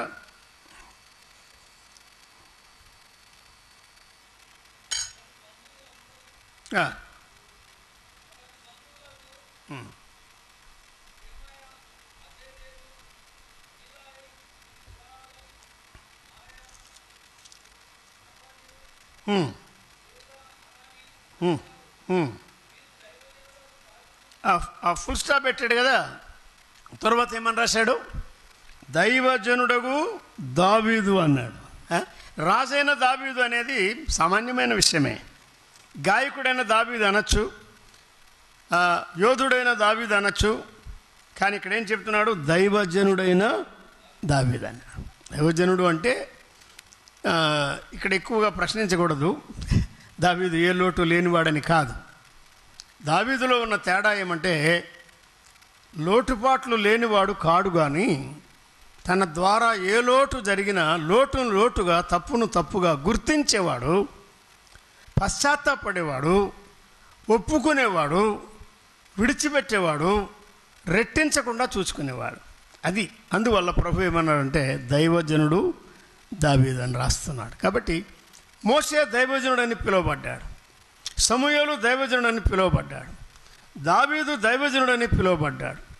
ఏలియాను గురించి రాజుల గ్రంథంలో మనం చదువుతున్నాం. మొదటి గ్రంథం అంతట్లో ఆయన గురించి చెప్తున్నాడు. కొన్ని అధ్యాయాలు, చివరి అధ్యాయాలు. దైవజనుడు, ఆయన దైవజనుడని ఆ జీవితాన్ని బట్టి వారు గుర్తించారు. ఎవరైనా కానీ, ఆ సారెపతిలో ఉన్న విధవరాలు కానీ ఇంకెవరైనా సరే. అలాగే ఎలీషాని గురించి కూడా దైవజనుడు అని రాయబడింది. వారు దైవజనులుగా గుర్తించబడ్డారు. దేవుని సన్నిధి ఎరిగిన వారు దైవజనులు. అంటే దైవ భయం కలిగిన వారు, దైవ భక్తి కలిగిన వారు, దేవుని ప్రేమించేవారు, భక్తిహీనతను ద్వేషించేవారు, నీతిని ప్రేమించేవారు, ప్రభు సన్నిధిలో నిలువబడేవారు. దైవజనులు అంటే దేవుని ఆత్మ ద్వారా నడిపించబడేవారండి, జ్ఞానంతో కాదు. జ్ఞానంతో నడిపించబడడానికి, దేవుని ఆత్మతో నడిపించబడడానికి చాలా తేడా. విన్నారా? దేవుని ఆత్మ ద్వారా నడిపించబడ్డా. ఇదే బైబిల్ మనం చదువుతున్నాం. కానీ ఇదే బైబిల్లో ప్రభు మనకిచ్చేటువంటి తలంపులు, వాటిని ప్రభు సన్నిధిలో మనము ప్రార్థించి, ధ్యానించి, ప్రభు దగ్గర కనిపెట్టి, ఆత్మ నడిపింపుతో, ఆత్మ స్వాతంత్ర్యంతో, ఆత్మ పూర్ణతలో అందించడం వేరు. మనకున్నటువంటి హెడ్ నాలెడ్జ్ని బట్టి, మనకున్న జ్ఞానాన్ని బట్టి, జ్ఞాపక శక్తిని బట్టి అందించడం వేరు. ఆత్మల పట్ల భారం మనకు ఉండాలి. అయితే మన జ్ఞానం కాదు. పరిచర్య ఎలా చేయకూడదో బైబిల్లో తేటగా చెప్పాడు. వాక్చాతుర్యం కాదు, చమత్కారం కాదు, వట్టి మాటలు కాదు, మనుషుల జ్ఞానం కాదు, ఆత్మ నేర్పు మాటలతో అన్నాడు. ఆత్మ సంబంధమైన సంగతులతో సరిచూచుచూ బోధించడం. అది ఒక ప్రత్యేకమైన సామర్థ్యం. ప్రభు కృప అంతే. ఆ సమయానికి ప్రభు మనకు అనుగ్రహిస్తే తప్ప మనం ఎవరు ఆ పరిచర్య చేయాలి. దావీదు దైవజనుడు అని పిలువబడుతున్నాడు. ఏలియా దైవజనుడుగా జీవిస్తున్నాడు. మన యొద్దకు వస్తూ పోతూ ఉన్నవాడు భక్తిగల దైవజనుడు. గనురాలు సాక్ష్యం ఇస్తున్నది. విన్నారా? నీకు నాకు కావాల్సింది ఏంటంటే మనల గురించి మనం చెప్పుకునేది కాదు. మన గురించి మనం బాగానే చెప్పుకుంటాం కదా, కానీ ప్రభువు సాక్ష్యం ఇవ్వడం ఒకటి, స్థానిక సంఘం సాక్ష్యం ఇవ్వడం ఒకటి, మనల్ని ఎరిగిన వారు ఇచ్చేటువంటి సాక్ష్యం. నమ్మని వారు కూడా మనం చూస్తూ ఉంటారు, సాక్ష్యం ఇస్తారు. అయ్యా ఆయన వేరే వ్యక్తి, దైవజనుడు, దైవభయం కలిగిన వాడు, ఆమె దైవభక్తి కలిగిన సహోదరి, ప్రభు కొరకు జీవించేవారు, దైవభయం కలిగిన వారిని గుర్తించబడితే అది మనకు చాలా ఆశీర్వాదకరమైన సాక్ష్యం. ప్రియులారా, ఇలాగ పాత నిబంధనలో కొంతమందిని గురించి మనం చదువుతున్నాం. పేరు లేని దైవజనులు కూడా ఉన్నారు పాత నిబంధనలో. ఫలాని వారు అని చెప్పడానికి వీలు కాకుండా దైవజనుడు అని మాత్రమే రాశాడు. దైవజనుడు వచ్చాడు, పని చేశాడు, వెళ్ళిపోయాడు. ప్రభువు అక్కడక్కడ అవసరాన్ని బట్టి కొంతమందిని ఉపయోగించాడు. వారి పరిచర్య ముగించిన తర్వాత ఇంకా వారి ప్రసక్తి లేదు. పేరు లేని వారి ద్వారా ఆయన వర్తమానాలు అందించాడు. వారు రావడం, ఆ పరిస్థితిలో ఆ వర్తమానం ప్రకటించడం, తర్వాత వారు మరుగైపోవడం, ఇక వారి ప్రసక్తి మనకి ఎక్కడ కనబడ. నీవు నేను ఎల్లప్పుడూ ఉండం, అది మనం అర్థం చేసుకోవాలి. సంఘం ఆయన రక్తం ఇచ్చి సంపాదించేది. ఎక్కడైనా మనం సంఘాన్ని కట్టాలి, గుంపులు కాదు కట్టాల్సింది, సంఘాన్ని కట్టాలి. ముఠాలు కాదు, సంఘాన్ని కట్టాలి. సంఘములో భిన్నమైన అభిప్రాయాలు కాదు, సంఘముగా మనము పెంపార చేయాలి. సంఘముగా స్థిరపరచి ప్రభువులో వారు ఆత్మీయంగా ఎదగడానికి, ఆయన రాక కొరకు సిద్ధపడడానికి ప్రభు సన్నిధిలో కనిపెట్టి మనము పరిచర్య చేయాలి. దీనికి సహాయకరంగా క్రొత్త నిబంధనలో ఇప్పుడు మనం చదువుకున్నటువంటి ఈ పత్రికలో నుండి కొన్ని విషయాలు మనం జ్ఞాపకం చేసుకుందాం. మనకున్న సమయంలోనే జ్ఞాపకం చేసుకొని ముగింపు చేద్దాం. మీరు ఈ విషయాన్ని ఆలోచన చేయండి. 6వ అధ్యాయములో ఆయన దైవజనుడా తిమోతి పత్రిక 11-12 వచనాల్లో దైవజనుడా విసర్జించవలసినవి చెప్పాడు, సంపాదించుకోవలసినవి చెప్పాడు. 12వ వచనంలో విశ్వాస సంబంధమైన మంచి పోరాటము పోరాడమన్నాడు. క్రైస్తవ జీవితం అంటే పోరాటము లేనిది కాదు, పోరాటముతో కూడిన జీవితం. మన విశ్వాస జీవితమే ఒక పరుగు అన్నాడు, ఒక పరిచర్య అన్నాడు, ఒక పోరాటం అన్నాడు. ఒక పరుగుగా, ఒక పరిచర్యగా, ఒక పోరాటముగా వాటిని మనం గుర్తించాలి. పోరాటము అనేది మంచి పోరాటం అని చెప్తున్నాడు ఆయన. విశ్వాస సంబంధమైన మంచి పోరాటం పోరాడమని చెప్తున్నాడు. మొదటి అధ్యాయము 18వ వచనంలో ఆజ్ఞను అప్పగిస్తున్నాను అన్న చోట చదువుకున్నాం, గుర్తుందా? మరోసారి చదువుదాం, చూడండి. నా కుమారుడైన తిమోతి, నీవు విశ్వాసమును మంచి మనసాక్షి కలిగిన అన్నాడు. ఆగండి, చాలామంది చేసే పరిచర్యలో విశ్వాసం ఉన్నది కానీ the next thing is lacking. అదేది? మంచి మనసాక్షి. మంచి మనసాక్షి లేకపోయినా పరిచర్య చేస్తున్నారు, అంతే. పరిచర్య చేస్తున్నారు. కొందరు వాక్యం అందిస్తున్నారు, ఉపదేశాలు చేస్తున్నారు, సాక్ష్యం ఇస్తున్నారు, కాన్ఫరెన్సులు, రిట్రీట్లు, ర్యాలీసు, ఎన్నో. మంచి మనసాక్షి లేదు, జీవితంలో సాక్ష్యం లేదు. ఒక స్థానిక సంఘ పెద్ద, నన్ను ఎవరైనా అడగండి, నన్ను ఇబ్బంది పెట్టకండి, మీరు ఇబ్బంది పెట్టినా నేను చెప్పను. ఆ స్థానిక సంఘానికి, ఆ పట్టణానికి నేను చెందినవాడే కాదు. ఆ సంఘంలో ఉంటూ, ఆ సంఘం ఎవరో ప్రయాసపడితే ప్రారంభమైన సంఘం, అక్కడికి ఆయన ఉద్యోగరీతిగా వెళ్ళాడు, అక్కడ ఉంటున్నాడు, సంఘం ఏర్పడింది. ఆయన కొంచెం చదువుకున్నవాడు కనుక ఆయనకు ఒక బలమైన స్థానం అక్కడ దొరికింది. ఆయన ఏం చేశాడో తెలుసా? మీరు ఆశ్చర్యపోతారు.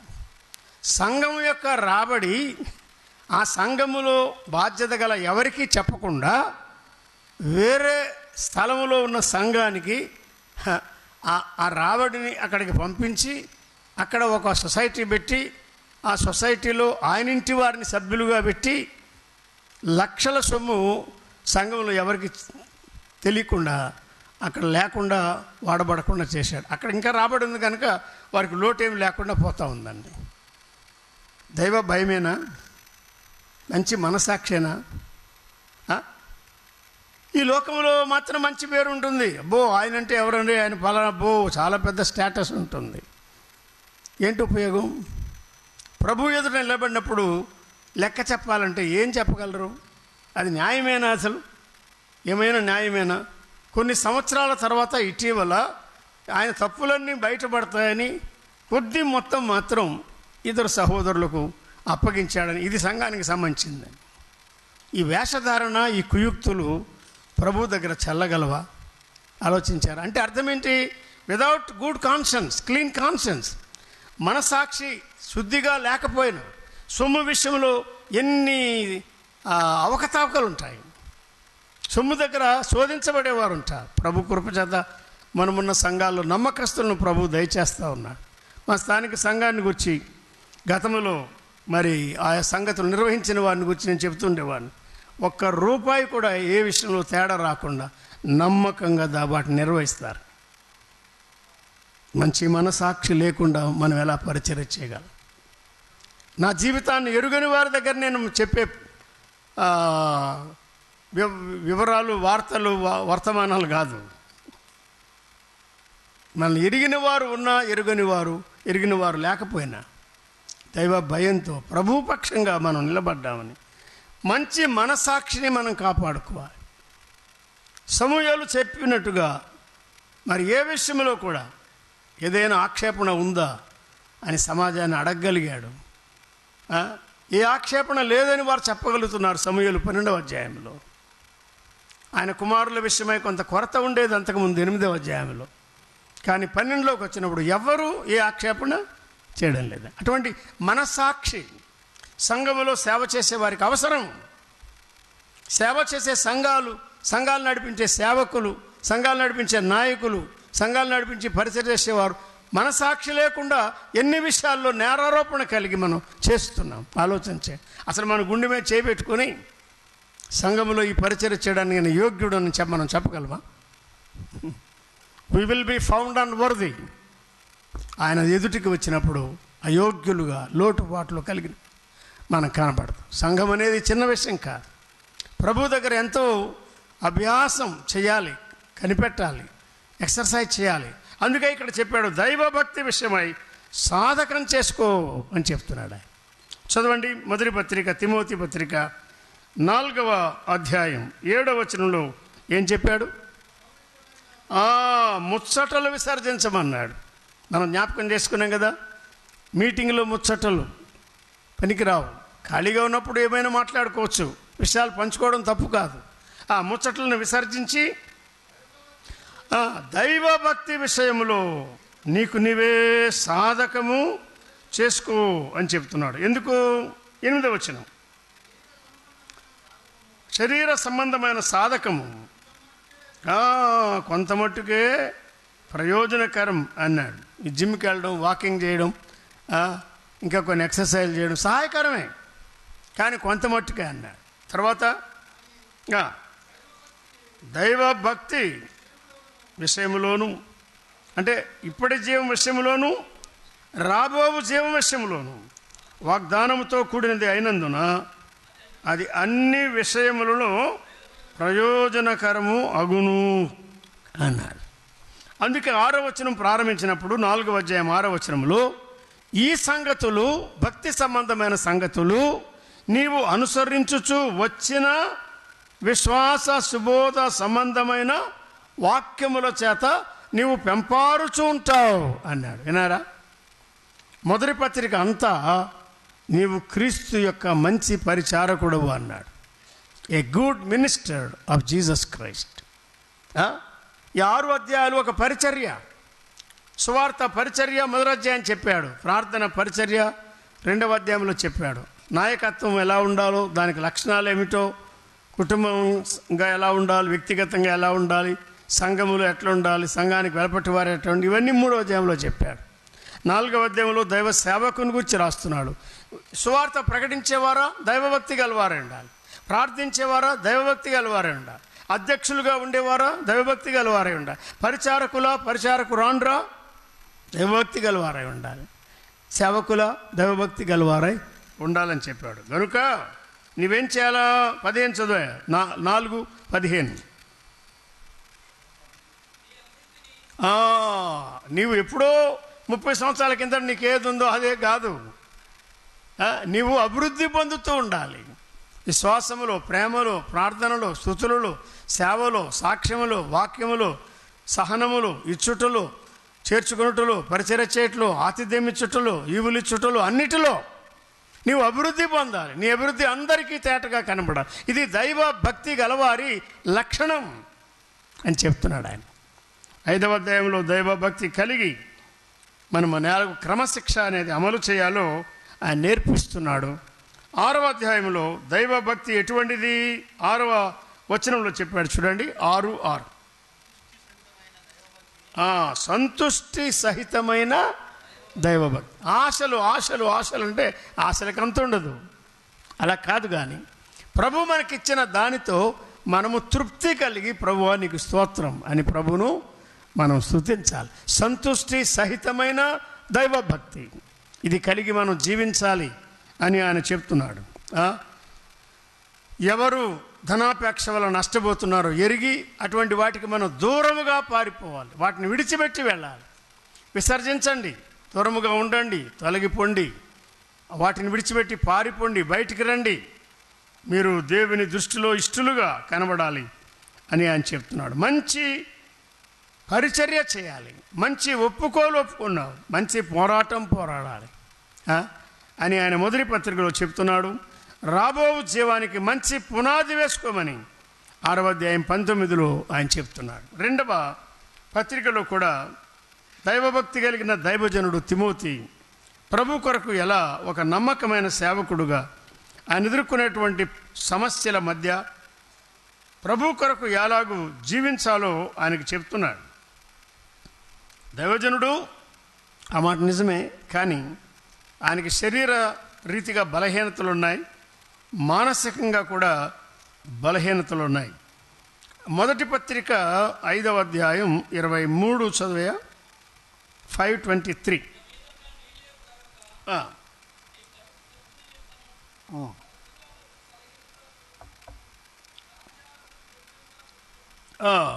తరచుగా వచ్చు బలహీనతలు అన్నారు.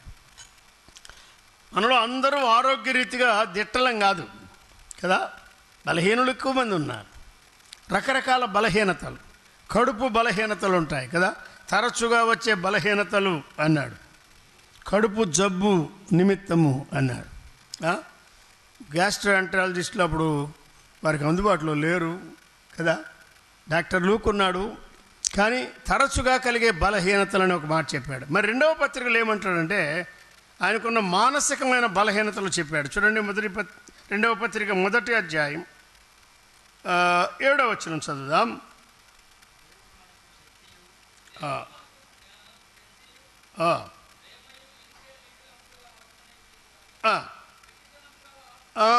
పిరికితనము గల ఆత్మను ఇయ్యలేదు అన్నాడు. అంటే తిమోతికి అన్ని వరాలు ఉన్నాయి, సామర్థ్యం ఉన్నది, ఆత్మీయంగా పరిణతి చెందినవాడు, ఎదిగినవాడు, సంఘమంతటిలో అన్ని రకాల వారికి వాక్య పరిచర్య చేయగలిగిన అనుభవం ఉన్నది. కానీ ఏమున్నది? ఈ వచనం ప్రకారం పిరిగితనం ఉన్నది, టిమటి అంటారు. కానీ పిరిగితనం గల ఆత్మను దేవుడు మనకి ఇవ్వలేదు. ధైర్యం తెచ్చుకో, ధైర్యం ధైర్యం ధైర్యం. సైనికునిగా నీవు ధైర్యం కలిగి ఉండు, శ్రమపడు, మన ఎదుట బహుమానం ఉన్నది, పోరాటం చక్కగా సాగించు అని పౌలు వెళ్ళిపోకముందు ఆయన హెచ్చరిస్తున్నాడు. 8వ వచనంలో ఇంకొక మాట చెప్పాడు. ఏమని? నీవు మన ప్రభు విషయమైన సాక్ష్యము గూర్చి అయినను, ఆయన ఖైదీనైనా నన్ను గూర్చి ఆయనను సిగ్గుపడక అన్నాడు. కాబట్టి కడుపు జబ్బు ఉన్నది, శరీర బలహీనతలు, పిరికితనం ఉన్నది, మానసికంగా ఉన్న బలహీనత, ఇంకా సిగ్గుపడటం అనేది అన్నీ ఉన్నాయి. కానీ సిగ్గుపడుతుంటాడు, హెసిటేట్ చేస్తూ ఉంటాడు, ముందుకు రాలేడు. అన్నిటికీ మందు, అన్నిటికీ పరిష్కారం చెప్పి వెళ్ళిపోతున్నాడు దేవుని దాసుడు దైవజనుడు పౌలు. దైవజనుడా, నువ్వేమీ అధైర్యపడకు. ఎన్ని రకాల వారున్నా, భిన్నమైన బోధ చేసేవారు ఉన్నారా, వారికి ఎలా చెప్పు అని మొదటి పత్రిక మొదటి అధ్యాయంలో చెప్పాడు. విశ్వాసం ఉండి మంచి మనసాక్షి లేని వారు ఉన్నారా, వాడ బద్దలై చెడిపోయిన వారి వలె ఉన్నారు, కనుక వారికి ఆజ్ఞాపించు అని చెప్పాడు. సరి అయిన సువార్త, సరి అయిన ఉపదేశం, ఆరోగ్యకరమైన ఉపదేశం మనం సంఘానికి అందించాలి అని ఆయన నేర్పిస్తున్నాడు. దైవజనుడు ఆయన బాధ్యతలు ఉన్నారా. దైవజనుని యొక్క ప్రత్యేకత వేరు. ఆయన జీవితం ద్వారా అనేకులను ఆకర్షిస్తాడు, శక్తి గలవాడుగా ఉంటాడు. సమూయేలు మొదటి గ్రంథం ప్రకారం 9వ అధ్యాయం అతడు ఉన్నత స్థలములో ఉంటాడు అన్నాడు.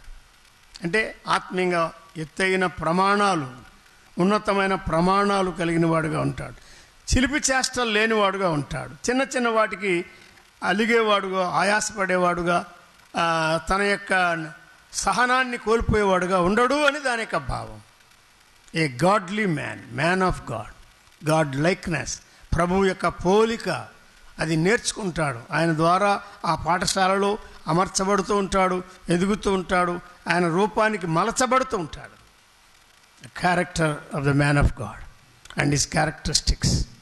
ఆయన యొక్క జీవితం నడవడి ఎలా ఉంటుంది, ఆయన ప్రవర్తన ద్వారా ఎంతమందిని సంపాదిస్తాడు. సొమ్ము సంపాదించుకోవడం కాదు, పేరు సంపాదించుకోవడం, ఘనత సంపాదించుకోవడం కాదు. తెస్సలోని పత్రికలో చెప్పాడు, మేము స్థానిక సంఘంలో ధ్యానం చేస్తున్నాం, మనుషుల వల్ల కలిగే ఘనత మేం కోరలేదని చెప్తున్నాడు. ధనాపేక్షను కప్పెట్టే వేషం మాలో లేదని చెప్తున్నాడు. మా బోధ మోసక్తమైంది కాదు, అపవిత్రమైంది కాదు, సువార్తను మాకు అప్పగించడానికి యోగ్యులమని ఆయన వల్ల ఎంచబడిన వారమై నీతిగా, భక్తిగా, అనింద్యంగా ప్రవర్తిస్తున్నాం అని ఆయన చెప్పగలుగుతున్నాడు. Man of God, his manner, ఆయన విధానం ఎలా ఉంటుంది, హిజ్ మెసేజ్, ఆయన సందేశం, వర్తమానం ఎలా ఉంటుంది, హిజ్ మోటివ్స్, ఆయనకు భావాలు, ఉద్దేశాలు ఎలా ఉంటాయి, వీటన్నిటిని మనం జాగ్రత్తగా గమనించడం మనకు సహాయకరంగా ఉంటుంది. 2వ పత్రికలో ఆయన చెప్తున్నాడు, నీవు జాగ్రత్తగా వీటిని గమనించి 2:15 చదివా. తిమోతి పత్రిక 2వ పత్రిక 2వ అధ్యాయం 15వ వచనం.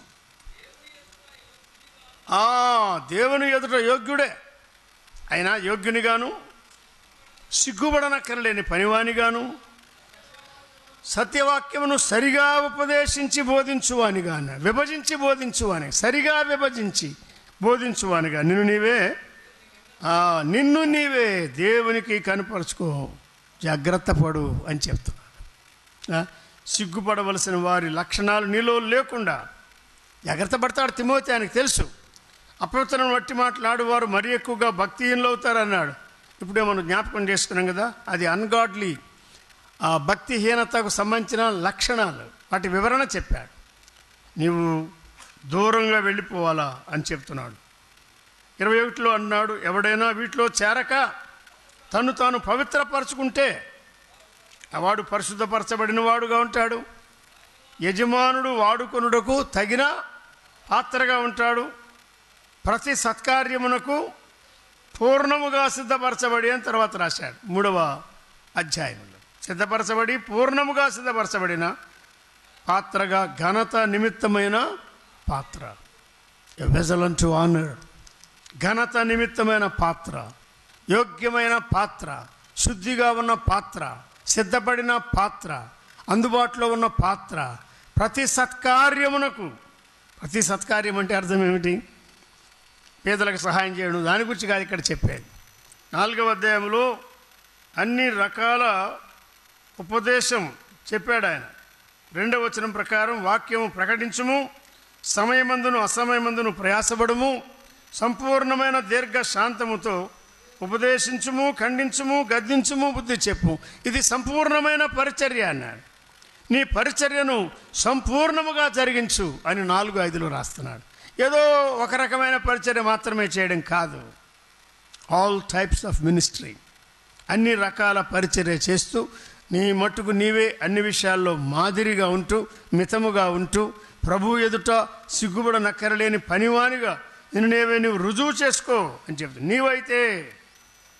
నీవైతే అన్ని విషయాల్లో మితముగా ఉండు అని 4వ అధ్యాయం 5వ వచనంలో రాస్తున్నాడు. చివరి దినాల్లో ఆయన వెళ్ళిపోకముందు సువార్త పని నిమిత్తమై వెళ్ళిన వారు కొందరున్నారు, లోకాన్ని స్నేహించి వెళ్ళిపోయిన వారు కొందరున్నారు. కానీ ఈ అపాయాల్లో చిక్కుకోకుండా, భక్తిహీనత దానికి సంబంధించిన లక్షణాలు ఏవీ లేకుండా దైవజనుడికి సంబంధించిన జీవితం కలిగి, మాదిరి కలిగి, ప్రభువును ఘనపరచే దైవ సేవకునిగా, నాయకునిగా, పరిచారకునిగా, సాక్షిగా, గృహనిర్వాహకునిగా, విశ్వాసిగా సాగమని ప్రభువు తిమోతికి ఆయన మరొకసారి జ్ఞాపకం చేస్తున్నాడు. ఈ లేఖనాలు మనం ఈ సాయంకాలం జ్ఞాపకం చేసుకున్నాం.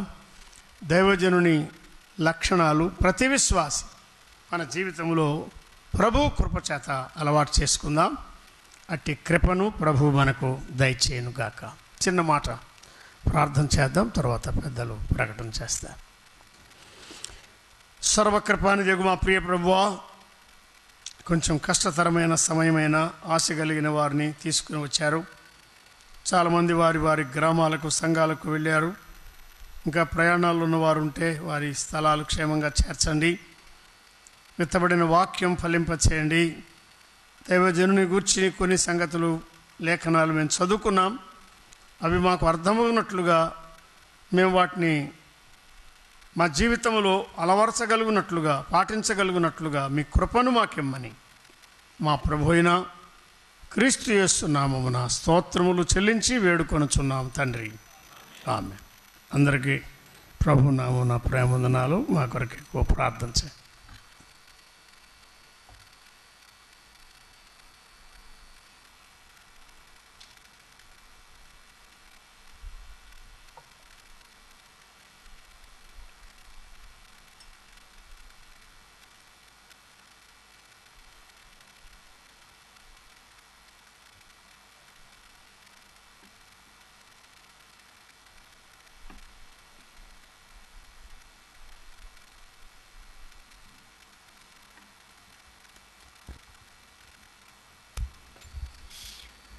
ప్రియమైన వాళ్ళలో ఇంతవరకు మనము దేవుని సందేశాన్ని విన్నాము, దైవజనుడు అనే మాట మీద. మరి గత వారం అంతా కూడా మరి ప్రభు పనులు ఉండి ఉదయం ఆరాధన చూసుకొని మరి ఈ మధ్యాహ్న కాలంలో మన మధ్యకు దైవజనులు చేరి వచ్చారు. మనకు మంచి సందేశాన్ని అందించారు. అందును బట్టి సంఘం తరపున మరి శ్యామబాబు గారికి నా వందనాలు తెలియజేస్తూ ఉన్నాను. ఇంతటితో ఈ వార కూడికలు ముగిసిపోయినాయి. అందరూ వెళ్ళవచ్చు. కేవలము ఈ వారము దినాలు, అంతకుముందు నెలంతా కూడా ఈ మీటింగుల కొరకు, సువార్త పరిచర్య కొరకు ప్రార్థన చేసి పరిచర్య చేసిన పరిచారకుల